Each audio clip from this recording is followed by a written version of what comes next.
আওয়ামী লীগের কথা মনে রাখতে হবে। জামাত ইসলামী অন্যদের কথা বলতে বলতে আমরা জানি আসল ভিলেনের কথা ভুলে না যাই, যারা বাংলাদেশের সিস্টেমকে করাপ্টেড করেছে, যারা 17 বছর আমাদের ঘুমাতে দেয় নাই। আজকে 4 তারিখ, আমার কাছে এই 4 তারিখটা অগস্ট মাসের অনেক বেশি গুরুত্বপূর্ণ, কারণ আজ থেকে 2 বছর আগে ঠিক এই 4 তারিখেই আওয়ামী লীগ তার পলিটিক্যাল আইসিইউতে ঢুকে গিয়েছিল। আপনারা যদি মনে রাখেন, আইসিইউর কথা আমি এই জন্য বলছি, আইসিইউ এমন একটা জায়গা যেখানে আপনি যখন ঢুকে যান, কোনো রোগী যখন মুমূর্ষু অবশ্যই আইসিইউতে ঢুকে যায়, তখন সবার আগে তার নিকট আত্মীয় স্বজনদের টেলিফোন নাম্বার রাখা হয়, যে কোনো অ্যাক্সিডেন্ট হয়ে গেলে তাকে জানি দিয়ে দেওয়া যায়। সেই মৃতপ্রায় আওয়ামী লীগের সেই অ্যাড্রেসে লেখা ছিল ভারতের নাম্বার, সেখানে তারা চলে গিয়েছিল। তারপরের দিনই আপনাদের স্মরণে আছে। আওয়ামী লীগের কথা মনে রাখতে হবে। জামাত ইসলামী অন্যদের কথা বলতে বলতে আমরা জানি আসল ভিলেনের কথা ভুলে না যাই, যারা বাংলাদেশের সিস্টেমকে করাপ্টেড করেছে, যারা 17 বছর আমাদের ঘুমাতে দেয় নাই, যাদের অত্যাচারে এই জুলাই এসেছে। জুলাই নিয়ে আমি একটা কথা বলবো। আমরা অনেকেই বলেছি জুলাই যোদ্ধা, জুলাই যোদ্ধা। আমি আসলে পার্লামেন্টে এই নিয়ে অনেক কথা বলেছি, আপনারা দেখেছেন। বলে আমি এতটুকু বলি, ওনারাদের তো জুলাই বিক্রি করতে হবে, বিকজ জুলাই ছাড়া আমরা এখানে যারা বসা, আমাদের সবার পরিচয় আছে, কিন্তু জুলাই ছাড়া তো তাদের কোনো পরিচয় নাই। জুলাই, আমরা এখানে 17 বছর, আমরা এখানে যারা বসে, আমাদের কোনো না কোনো রাজনৈতিক পরিচয় আছে, কিন্তু জুলাই ছাড়া তো তাদের কোনো কেউ নাই। জুলাই ছাড়া তো তাদের কিছু চিনে না তাদের বাংলাদেশে। জুলাই বিক্রি করেই তো যাদের একটা কমিশনার, একটা মেম্বার হওয়ার যোগ্যতা ছিল না, তারা ওই উপদেষ্টা হয়েছিল সেখানে। সুতরাং জুলাই তো রাখতেই হবে। আমরা বলি না যে ক্রিকেট খেলার এক উদাহরণ বলে দিল, আমি তাদের পার্লামেন্টে বলেছিলাম যে 6 বলে হয়তো 12 রান তারা করেছে, কিন্তু বাকি 300 রান তো আমরা করেছি। তো সুতরাং জুলাই ব্যাপারটা তারা বিক্রি করবে, তারা বিক্রি করে এই আন্দোলনকেই ছোট করবে। AKS অর্জন করলো গিনেস ওয়ার্ল্ড রেকর্ডস। AKS প্রত্যেকটা বক্তা বলে গেলেন যে 17 বছরের আন্দোলন এটা, 17 বছরের আকাঙ্ক্ষা এটা, 17 বছরের আওয়ামী লীগের যে অত্যাচার, সেই অভিশাপ, সেই লক্ষ মায়ের কান্না, সেটা সে রক্ত, সেই সব কিছু, এটা আসলে 1 মিনিটে বক্তব্য দিয়ে শেষ করা সম্ভব না।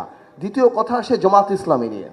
জামাত ইসলামের সবচেয়ে একটা বড় ব্যাপার, হ্যাঁ এটা মানতে হবে যে কোনো না কোনো কারণে জামাত ইসলামী গুপ্ত থাকার কারণে একটা জেনারেশনের একটা দুর্বলতা কিন্তু দাঁড়িয়েছিল জামাতের মধ্যে। এবং আমরাও বলতাম যে জামাত খুব ভালো, জামাত খুব সাংগঠনিক, জামাত খুব এই সেই, কিন্তু এই কারণে হয়তো ভোটেও একটা জেনারেশন জামাতের উপরে রিলাই করেছিল।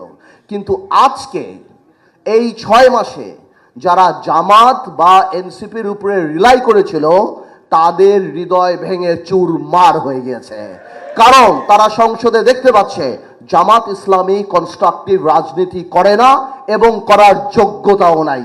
যেখানে আমাদের মাননীয় প্রধানমন্ত্রী সম্পূর্ণ পজিটিভ রাজনীতি করার চেষ্টা করছে সেই পার্লামেন্টে, সেখানে জামাত ইসলামী সেই বস্তা পচা রাজনীতি মাঠে করছে এবং পার্লামেন্টে ভালো রাজনীতি করার নাটক করছে, যেটা যে জাতি দেখে যাচ্ছে। এবং আপনি দেখুন না, পার্লামেন্টে তারা বলেছিল না শ্যাডো পার্লামেন্ট বানাবে, শ্যাডো ক্যাবিনেট বানাবে। আমরা যে এত সুন্দর বাংলাদেশি ইতিহাসের সবচেয়ে ভালো বাজেট দিয়েছি, একটা কনস্ট্রাকটিভ ক্রিটিসিজম কিন্তু তারা করতে পারে নাই। তারা দাঁড়িয়ে এসি চায়, ওয়াশিং মেশিন চায়, তাদের ব্যক্তিত্ব, জিনিসপত্র যা যা দরকার সেই জিনিসগুলি চায়।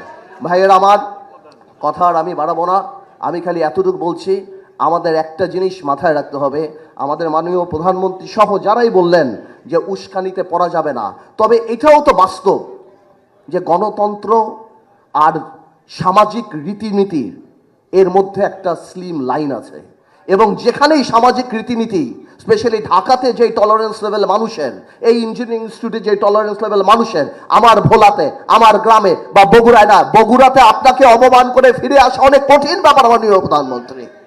এটা সহজ না। এই কালচার পরিবর্তন করলে সবার মিলেই পরিবর্তন হবে। আজকে তারা যে কালচারে চলে যাচ্ছে, এটাতে আমাদের সামাজিক অ্যাওয়ারনেস বাড়াতে হবে, যাতে রাজনীতিতে এই কালচার থেকে তারা ফেরত চলে আসে। কারণ বাংলাদেশে এই গালিগালাজের কালচার আমরা রাজনীতিতে আগে কোনোদিন দেখি নাই। আমি আপনাদের সবাইকে ধন্যবাদ জানাচ্ছি এবং শুভেচ্ছা জানাচ্ছি যে এই গণতন্ত্রের অর্জন আমাদের সবারই অর্জন, আমরা সবাইকে নিয়ে করতে চাই এবং এটা বিক্রি করে আমরা আগামীতে চলতে চাই না। বরং আমার এক ভাই যে বলে গেল, এই আকাঙ্ক্ষাকে আমরা জীবিত রাখতে চাই এবং আমরা প্রমাণ করতে চাই যে শহীদ রাষ্ট্রপতি জিয়াউর রহমানের পাশে থেকে বাংলাদেশ ঠকেনি, আমার দেশনেত্রী খালেদা জিয়ার পাশে থেকে বাংলাদেশ ঠকেনি। আমার প্রধানমন্ত্রী তারেক রহমানের পাশে থেকো, বাংলাদেশের জনগণ ইনশাল্লাহ বাংলাদেশ করবে না।